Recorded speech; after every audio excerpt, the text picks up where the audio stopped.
unprecedented.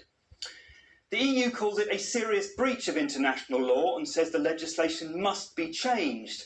A significant number of senior Tories seem to agree, but the government says it won't budge. And if that's not enough for Parliament to get its teeth into, there are massive rows looming about devolution. To give just one example, the Internal Market Bill gives UK ministers power to spend money in policy areas that are the responsibility of devolved governments in Scotland, Wales and Northern Ireland. The UK government says its new UK Shared Prosperity Fund is good news. But when that money used to come from the EU, it was largely the devolved governments that decided how it was spent. Now they're complaining of a power grab. So it's not just about Northern Ireland, it's also about devolution. Some of the biggest challenges in the Brexit process can't be ignored anymore. Simon.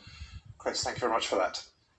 Well, let's go to our correspondent Nick Beake, who's in Brussels. If there was one word to sum up the mood music, it would be discord.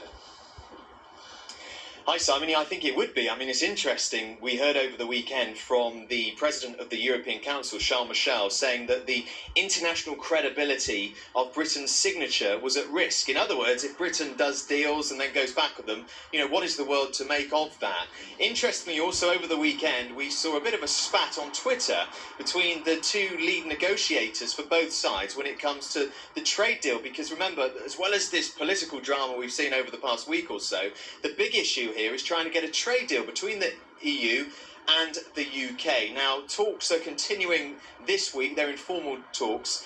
There could be a meeting later in the week between Michel Barnier and David Frost, who are the respective leaders of the two sides. And of course, why does this matter, getting a trade deal? Because if there isn't one, when it comes to January the 1st, there will, for the first time in 40 years, be tariffs on things moving between the two sides. So it's a really important time, Simon.